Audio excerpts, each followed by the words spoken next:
Now let us start with the last reading of study session 8, which is Financial Analysis Techniques. Under this LOS, we are going to evaluate and compare companies using ratio analysis, common size financial statements, and charts for financial analysis. Then we'll look at the limitations of the ratio analysis. We'll also learn various techniques of common size analysis and then the interpretation of results of these analysis. Then we look at various kinds of ratios and their classification. For example, liquidity ratios, solvency ratios, profitability, and valuation ratios. And then we'll see how these are related to each other and how to evaluate a company using combination of these ratios. Then we'll demonstrate the application and the interpretation of these changes in various components of DuPont analysis.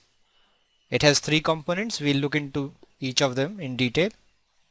Then we learn to calculate and interpret ratios used in equity analysis, credit analysis, and segment analysis. And finally, we learn how the ratio analysis and these techniques can be used to model and forecast earnings of a company. So now let us start with the ratio analysis. Ratios are an indicator of company's performance. So company's performance might have multiple dimensions. So we have different kinds of ratios to capture that performance from one particular perspective. So they express one quantity in relation to another. So these are ratios. So we are going to have one quantity in numerator and another quantity in denominator. So they facilitate intercompany and intra-company comparisons.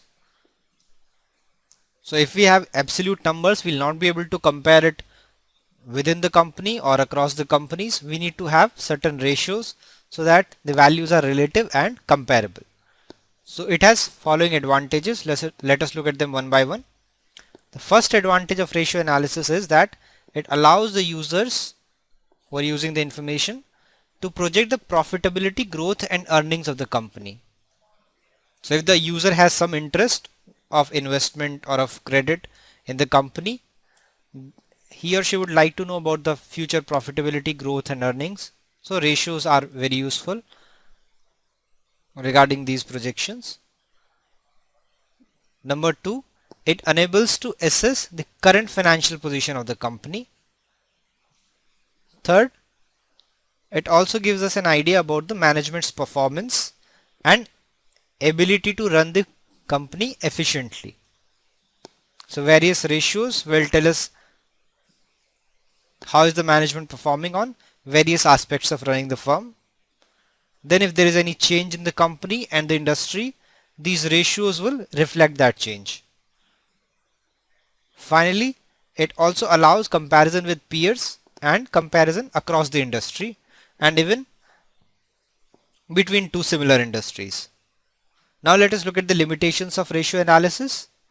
First limitation is that they can be easily manipulated by the management. Since management already know how a particular ratio is going to be interpreted and how its performance is going to be evaluated by the users, they can actually manipulate the ratios. So that is one limitation. Second, they are only informative. So they do not themselves provide a good analysis about a situation. They just give us a factual information. Then ratio analysis does not take into account any qualitative aspect. Since these numbers are only quantitative, they just present a quantitative fact and does not look into the qualitative aspect of the situation.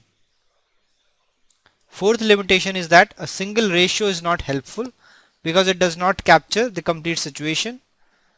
Multiple ratios need to be used together in order to make a meaningful assessment. And that is why there is a judgment involved why we are using these ratios for analysis.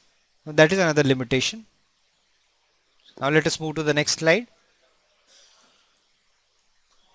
Common size analysis. This is another technique for analysis of financial statements. This analysis eases the comparison of financial statements since we have converted that into a common size. So we use a base value and all other items are expressed as a percentage of this base value. We have already seen that. For example, in the case of balance sheet, we take all the values as a percentage of total assets, and in the case of income statement, we can have all the items as a percentage of net sales or revenues.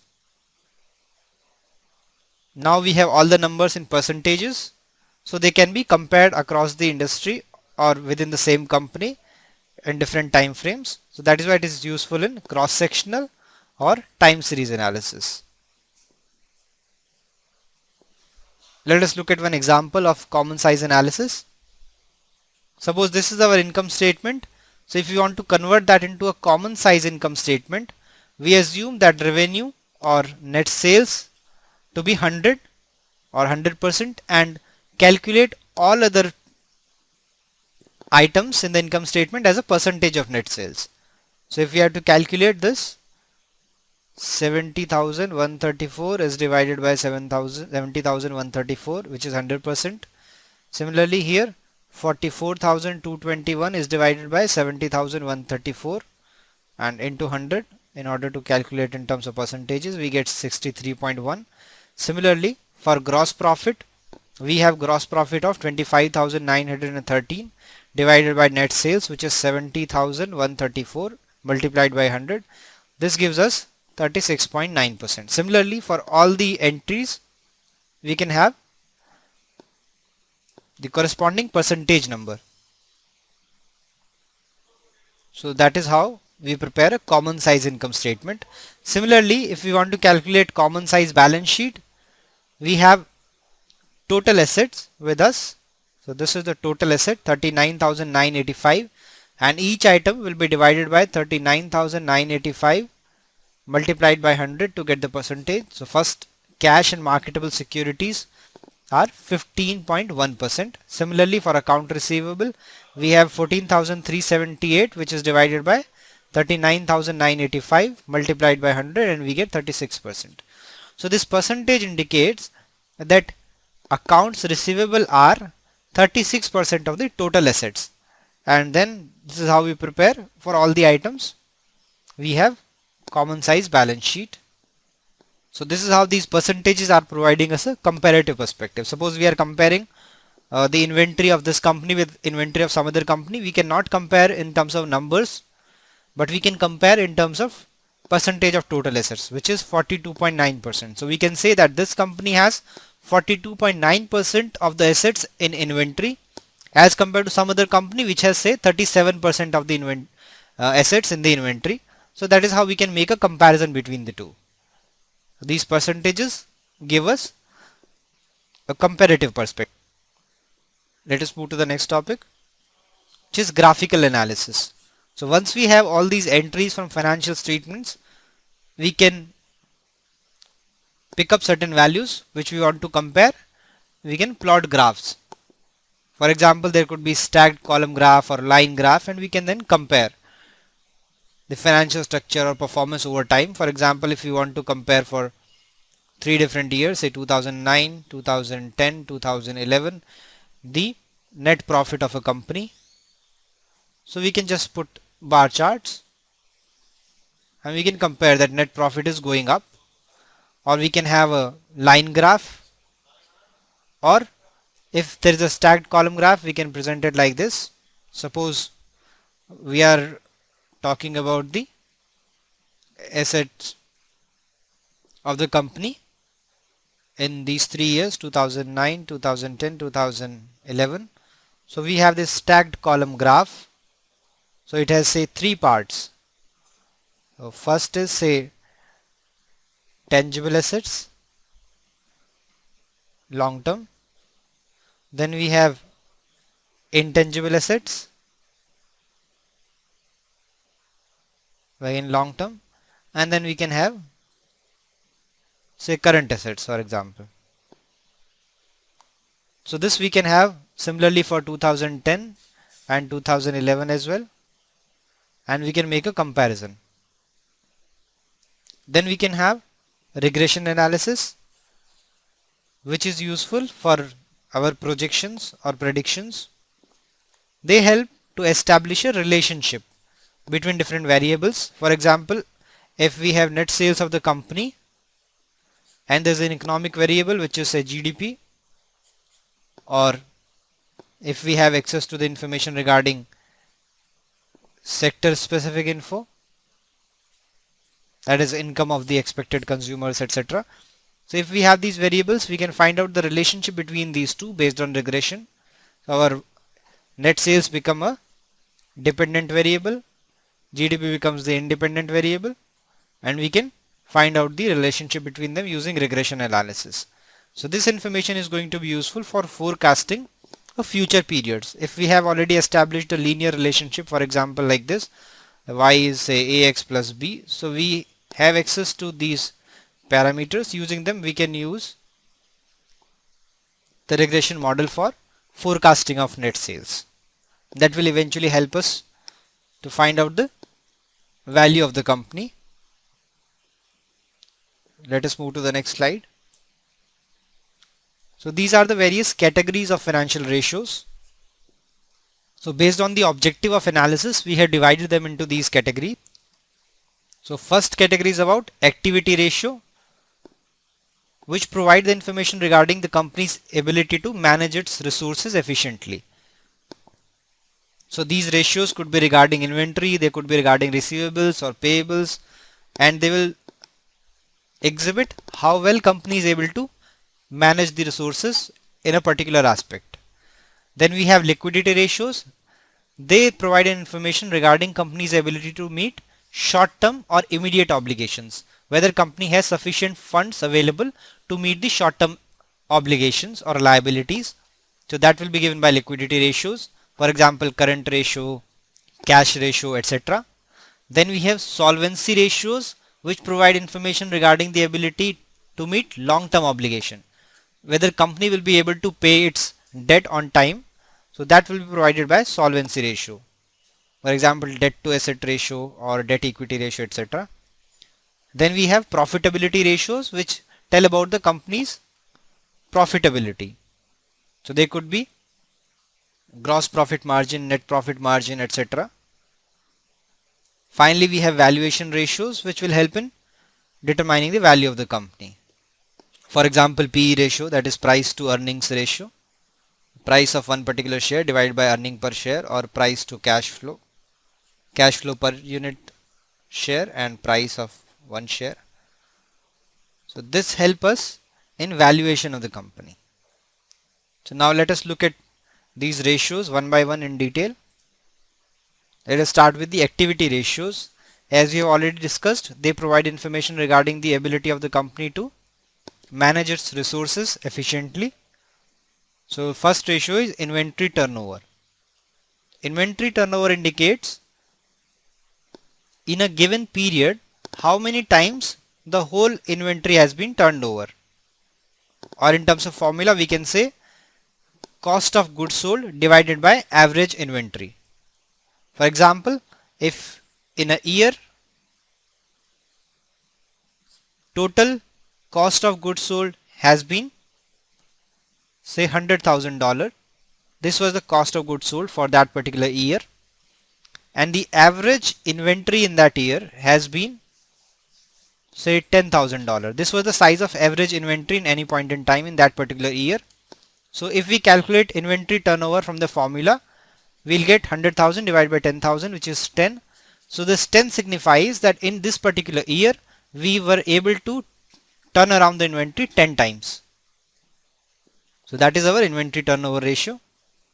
Let us look at the second ratio, which is days of inventory on hand. This is nothing but the reciprocal of the earlier ratio, which is inventory turnover. So if the period is 1 year, then we just divide 365 by the inventory turnover.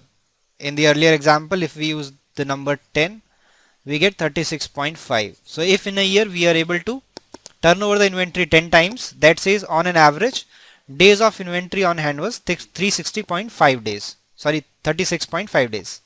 So on an average for these many days we had inventory on hand.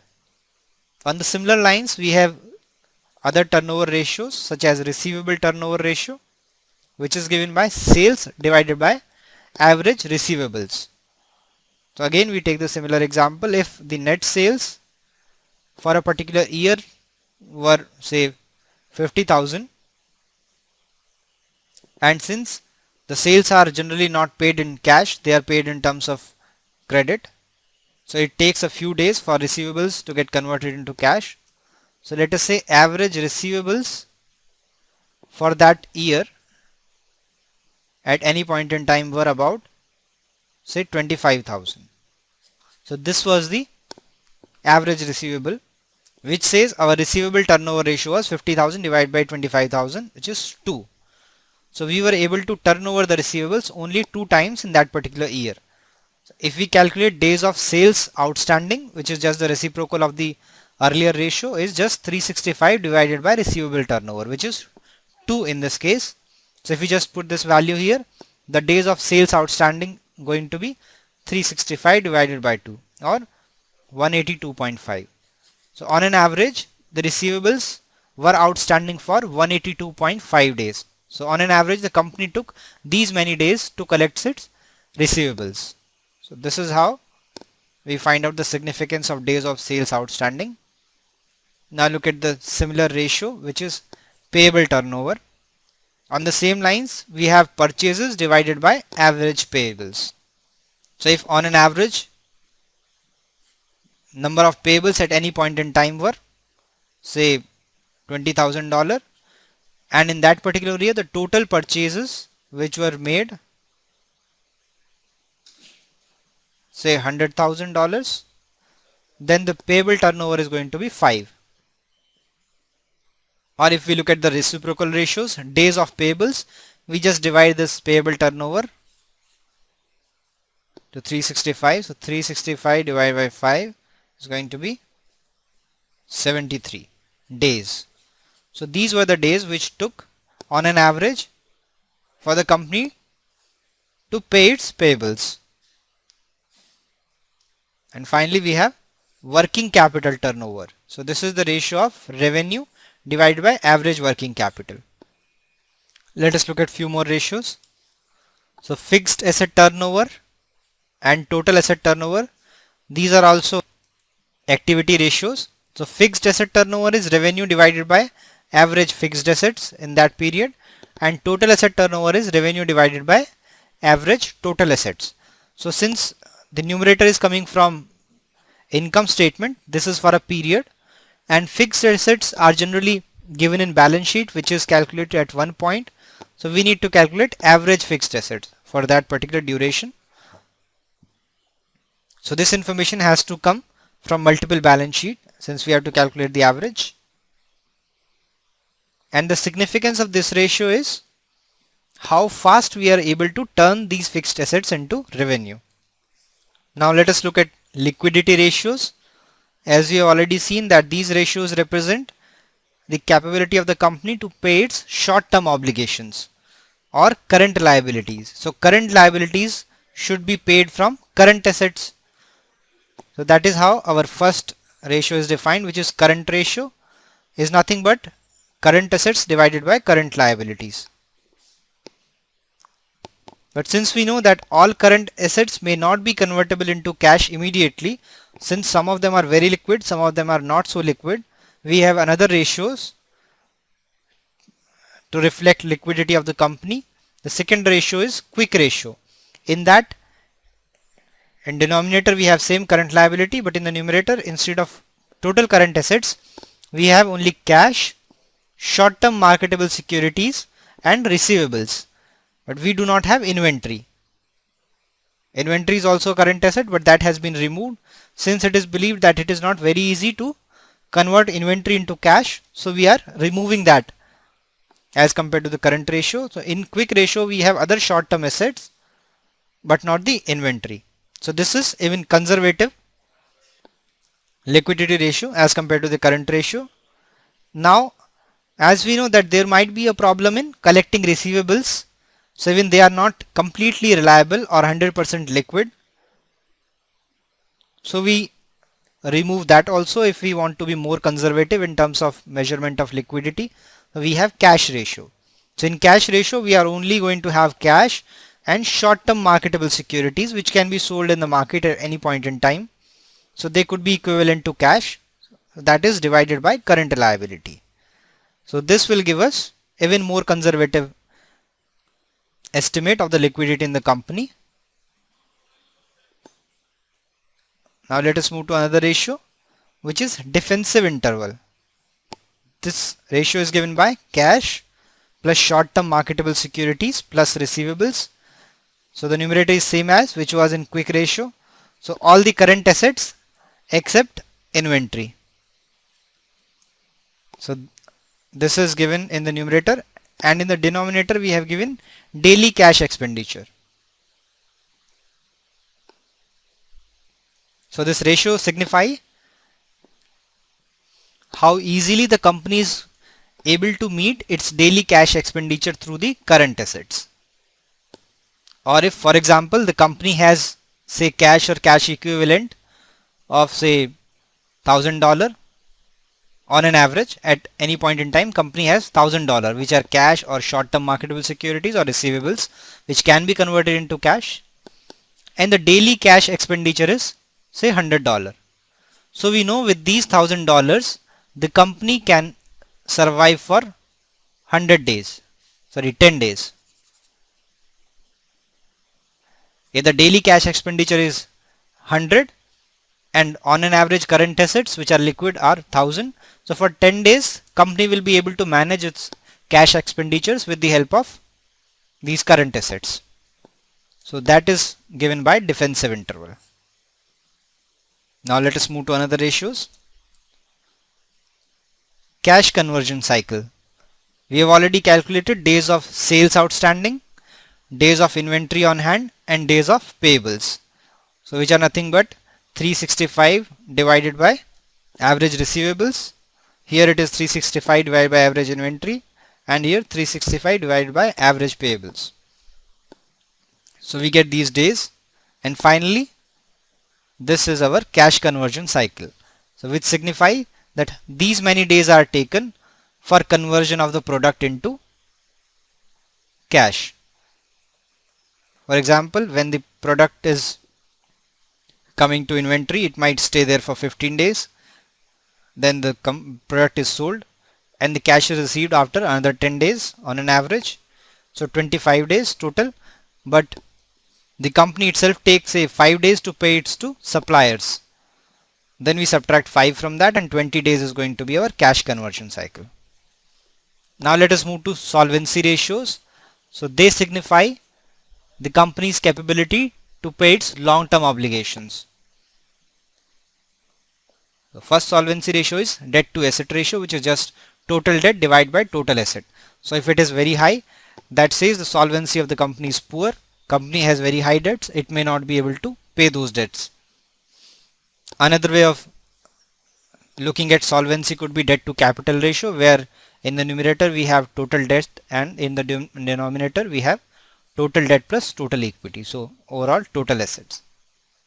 The only difference is we have not put any preference share etc. here. Similarly, it can be represented by debt to equity ratio, total debt divided by total shareholders equity. So that also represents same solvency ratio.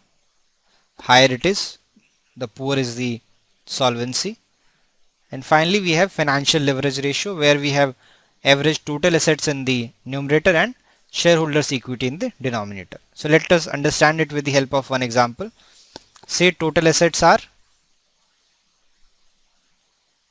$100, equity is say $30, liability is say $60, and preference share are say $10.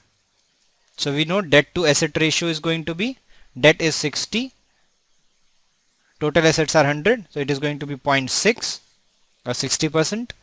Debt to capital ratio is going to be 30, which is equity. Sorry, the debt is 60, so 60 divided by total debt 60 plus total shareholders equity, which is 30. So 60 divided by 90, which is 0.66. So this number is slightly higher than debt to asset ratio because of the preference share, which was 10% of the total liabilities or total assets. Then if we calculate debt to equity ratio, total debt is 60, total equity is 30. So debt equity ratio is 2. And financial leverage ratio, which is average total assets given as 100, average shareholders equity, which is 30, which is 3. So this is financial leverage ratio. So another interpretation of financial leverage is if the return on equity is say 5% and financial leverage is say 3, then return on assets is roughly going to be 15%. Sorry, it will be 5 by 3 or 1.66%. So if a company is earning 1.66% on its assets, if there is a financial leverage, then return on equity is going to be higher. So more the leverage, more is the return on equity. Now let us look at profitability ratios. So firstly we have return on sales. First is gross profit margin. That will reflect our gross profit divided by revenue. For example, if the revenue was say $100, this is revenue. Say cost of goods sold is say $50, then gross profit is $50. So $50 divided by $100, that is 50% or 0.5. That becomes our gross profit margin. So we have 50% margin in this case. Then we can have operating profit margin. We have operating profit in the numerator, which is earning before interest and tax. So this $50, which was COGS, will be further subtracted by say SG&A, the other expenses. Say if there are $30, then our EBIT or operating margin is going to be 50 minus 30, which is $20. So 20 divided by again 100 is going to be 0.2. So 20% is our operating profit margin. Then we have pre-tax margin, where we are going to use EBT, earning before tax. So here EBIT was $20. Suppose we have paid tax of $5.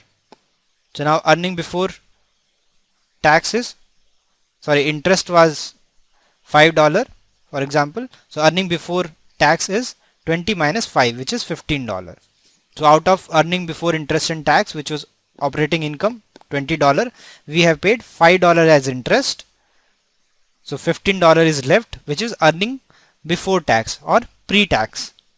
So if we have to calculate pre-tax margin, we divide it by total revenue, which is 100. So 15 divided by 100, 1.5%. Sorry, 15% is our pre-tax margin. So operating margin was 20%, pre-tax margin is 15%, whereas gross profit margin was 50%. So since there are more and more expenses we are considering, the margin is going down. Finally, we have net profit margin. Suppose we have paid tax of say $3, then earning after tax or net profit is going to be 15 minus 3, which is $12. And if we have to calculate the margin, we divide by 100. So 12 divided by 100 is 12%, which is our net profit margin. So because of the tax, the margin has come down even further. So now these profitability ratios were based on sales, that was in the denominator throughout. Now let us look at the return on investments. So the investments could be total assets. So return on asset will be net income, the final income which we are going to have after paying taxes and interest, etc. Net income divided by average total assets. Similarly, we can have operating return on assets as operating income, which is earning before interest and tax, as we have had here, divided by average total assets. So this will give us operating return on assets. So let us move to some other similar ratios. Return on total capital employed. So we can simply have return means operating income, which is earning before interest and tax, divided by short-term capital, short-term debt, long-term debt plus equity. So that is total capital employed Then we can have return on equity, net income divided by average total equity which we have. If we say return on common equity, we are going to reduce the impact of preference shares. So net income minus preference dividend which have been paid to preference shareholders divided by again average total equity. So this is return on common equity. And the first was return on equity. So there is a minor difference between these two. Now let us look at important coverage ratios. Interest coverage ratio, which signify whether company will be able to cover its interest from its operating income. So that is a basic definition. So it could be given by the formula EBIT, which is operating income divided by interest payment. So if the company has say $100 EBIT and interest expenses say $50, we have ratio of 2, interest coverage ratio of 2. That company can easily meet its interest payments through its operating income. Now in addition to the interest, if we have the principal payments as well, that is lease payment, we add that lease payment in both numerator and denominator to get fixed charge coverage. So this kind of ratio will be very useful when we are analyzing a firm which is using a lot of operating lease. So there we are just adding these two in both numerator and denominator. That will actually reduce the ratio. So EBIT plus lease payment divided by interest payment plus lease payments. So this ratio is going to be less than interest coverage ratio. Now let us move further to a new concept, which is DuPont analysis. So this analysis helps us in measuring the performance of the company by breaking down our return on equity into 3 main parts, which are profit margin, total asset turnover and leverage ratio. So we know the return on equity is net income of the company, which is profit after tax and interest and everything, divided by total equity. So this is the income which the common shareholders will receive. So let us see what are the components of this income. So we can write it in terms of net income divided by say revenue into revenue divided by total equity. We know net income divided by revenue is our profit margin. This is our profit margin. Into revenue divided by total equity, we can write it as revenue divided by total assets into total assets by total equity.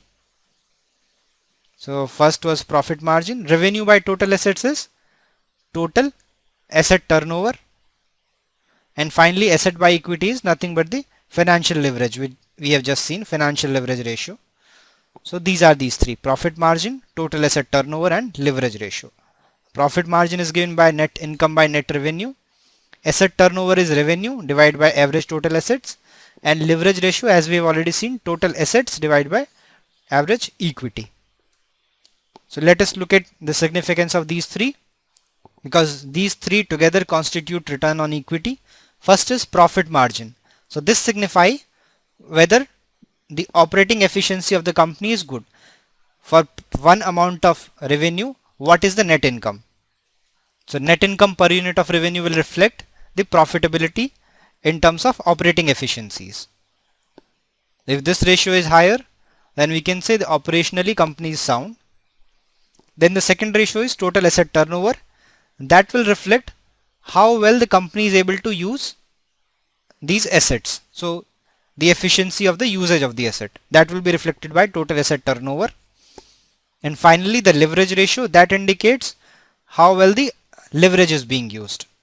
So if the company is using a lot of debt, the return on equity will be higher because of the financial leverage.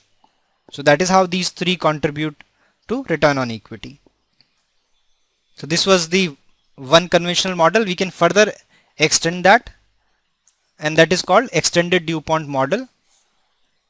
If we want to look at the impact of tax and interest as well, then we can further break it down. As we have seen, the return on equity was profit margin into asset turnover into financial leverage ratio. Okay, this is asset turnover, this is leverage ratio. Now let us break profit margin, which was net income divided by revenue. We can write it down as net income divided by earning before tax into earning before tax divided by earning before interest and tax or operating income into earning before interest and tax divided by total revenue. So if we cancel that, we again get back the profit margin, this one. So this is how we are expanding the profit margin into these three components. So first component, net income by earning before tax, is tax burden. So this difference is because of the tax. If there is no tax, this ratio is going to be just 1, where earning before tax will be same as earning after tax. So this is tax burden. The higher it is, higher the tax burden. The second is EBT divided by EBIT, that is earning before tax and earning before interest and tax.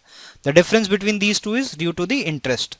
If there is no interest, again this ratio will be 1, but since there are interest, this ratio is going to be more than 1, since EBT is going to be more than EBIT. So again, higher the interest burden, more is the interest. And the third component is EBIT by revenue. That gives us the EBIT margin or operating profit margin. So now we have these 5 components of return on equity according to extended DuPont models. So if we want to compare the return on equity of one company with another, and we want to find out the reason why ROE is lower or higher, we need to look at these components. So it could be one of these 5 reasons.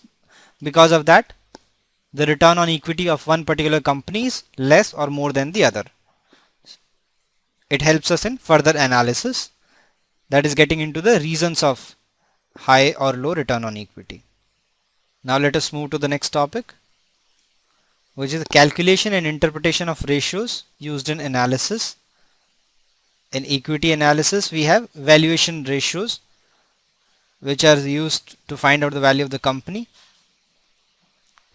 So these ratios could be price related, such as P ratio, that is price per share divided by earning per share. So this represents for $1 of earning per share, what amount shareholders are willing to pay.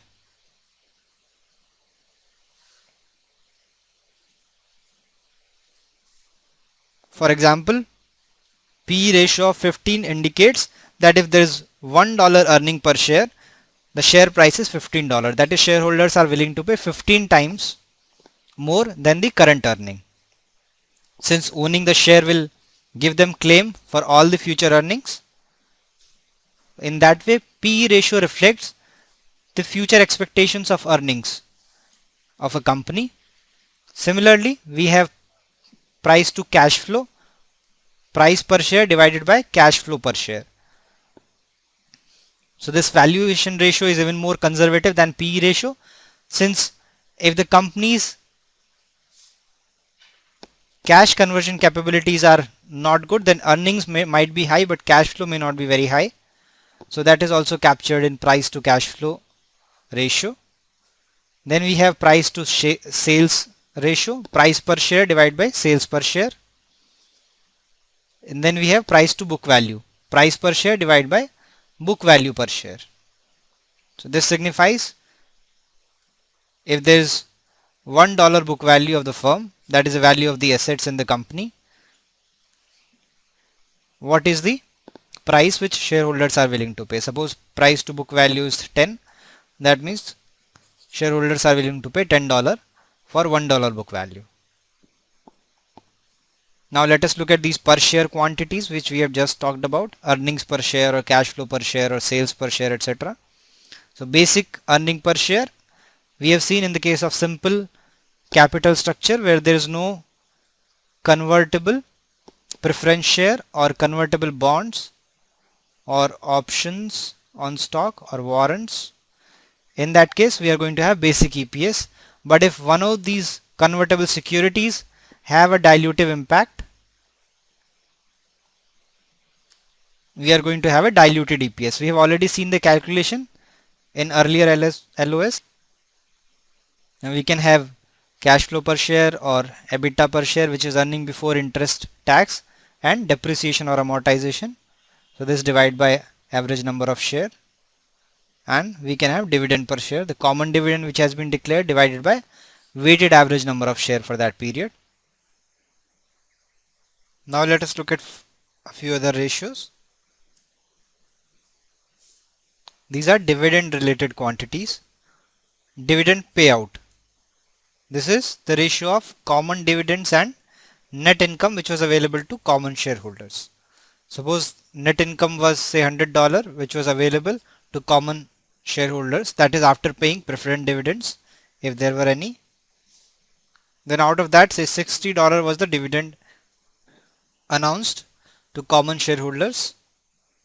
Then the dividend payout is 60% or 0.6, and retention rate is nothing but 1 minus dividend payout, which is 1 minus 0.6, that is 0.4. Or in other words, we can say out of this income $100, 60% has been paid as dividend and 40% has been retained by the company. So that is retention rate. Or in another terms, we can write it as net income available to common shareholders minus common dividends which have been paid divided by total net income. So 60 is the common dividend, 100 is the net income available, so 100 minus 60 divided by 100. So that is 40 divided by 100 or 0.4. So this is the percentage of income which has been retained with the company, retention rate. And if you want to calculate the sustainable growth rate of the dividends or of the company, that can be found from retention rate and return on equity. So if the return on equity is say 5% and company is retaining 40% of the income, 60% is being paid as dividend, 40% is kept. So retention rate is going to be 0.4. So sustainable growth rate will be 2%. So higher is the retention rate, higher is the percentage kept with the company, more will be the sustainable growth rate. So if the company is paying all the income in the dividends, then the dividend will not grow. So there will be no growth rate. Retention rate will be 0 and there will be no growth rate. On the other hand, if the company is not paying any dividend and it's keeping all the income with itself for further investment, retention rate is going to be 1 and sustainable growth rate is going to be equal to return on equity itself. Now there could be some other ratios such as coefficient of variance. We know the coefficient of variation is by definition mean divided by standard deviation. So that is our coefficient of variation. For operating income, it will be standard deviation of operating income divided by mean of operating income. For sales, it will be standard deviation of sales divided by mean sales. Similarly, for net income, coefficient of variation will be standard deviation of net income divided by mean of net income. So this is a relative measure, since standard deviation is an absolute measure which will not give us a fair idea in the comparative terms. So we divide it by the mean so that we have a ratio. As we already know that coefficient of variation is relative term, so that can be easily used in comparative analysis.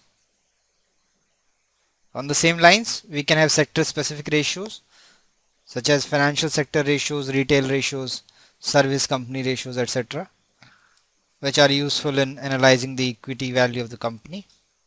Now let us move to the next topic, which is credit analysis.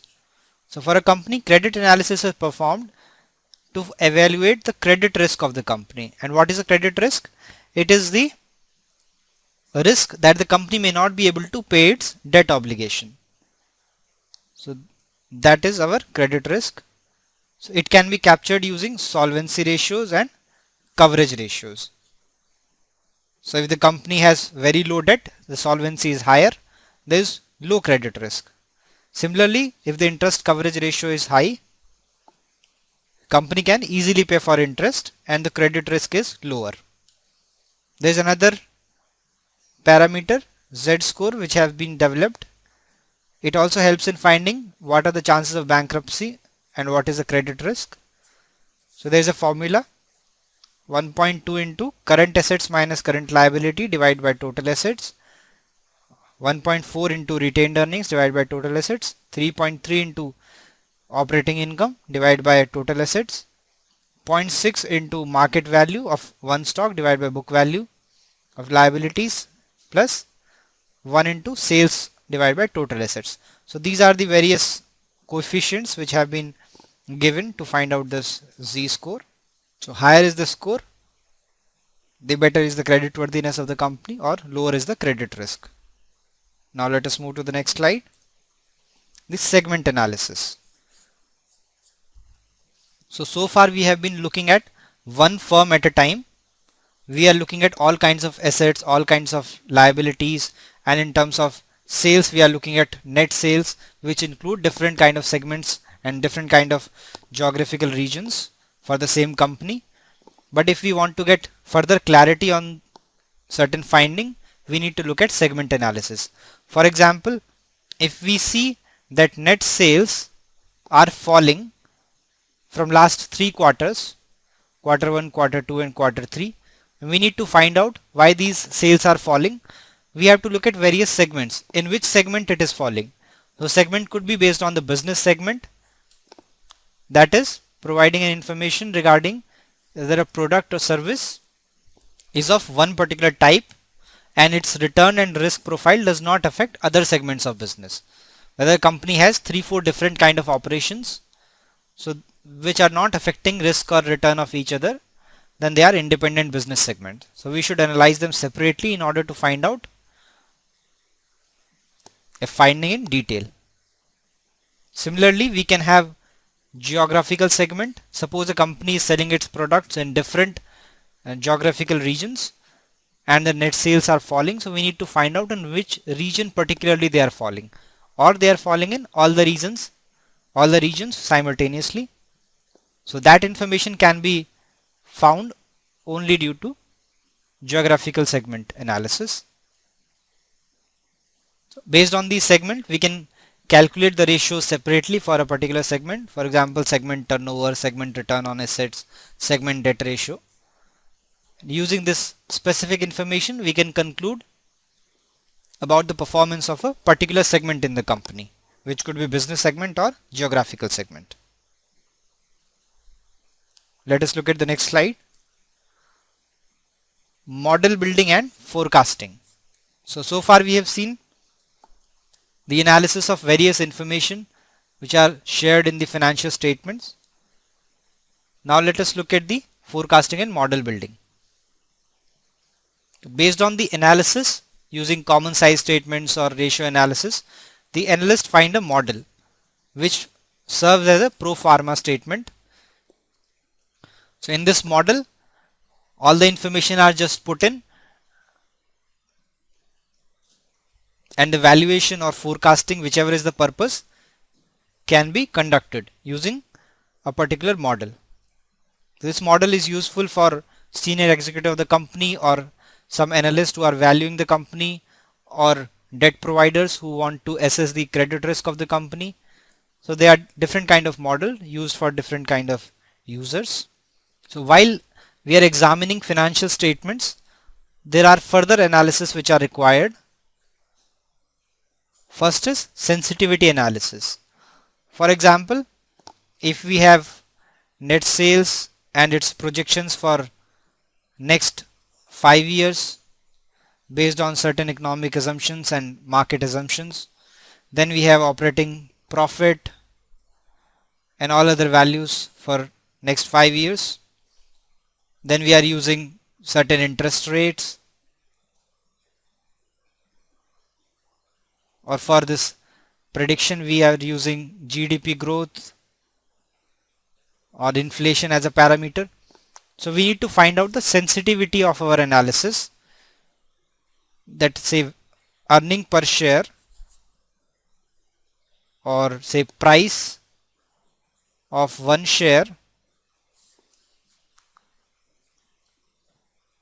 is sensitive to change in interest rate. So we need to find out for per unit change in say interest rate, what is change in price of the stock. So that is our sensitivity of the price to interest rate. Similarly, it could be percentage change in inflation and effect on the price. So that is known as sensitivity analysis. Second is scenario analysis, in which we consider 3-4 main scenarios. Say scenario 1 where GDP grows by say 5% and inflation remains below 8%. This is one scenario. Second scenario is where GDP grows above 7% and the inflation remains below 10%, and there could be another conditions in that scenario, and there could be some other third scenario which could be worse scenario than these. Say GDP is growing by just say 2% and inflation is high, more than 10%. So this is the third scenario. So based on these scenarios, we calculate what should be the earning per share or price of share, and then we can take a weighted average based on the probabilities of these scenarios. So this is scenario analysis. Third is simulation, in which instead of these three cases we have the distribution of input parameters. For example, for inflation we have a normal distribution or some other distribution. We have been given the parameters of the distribution, so that can be put into the model and a simulation can be run so that output is also given in terms of distribution. In the case of simulation, input values are given in terms of a distribution, and that is why the output values, which could be earning per share or price of a share, that is also a distribution. So we know the probability distribution of the output. Now that is brought to the end of this topic. Now let us look at a few questions here.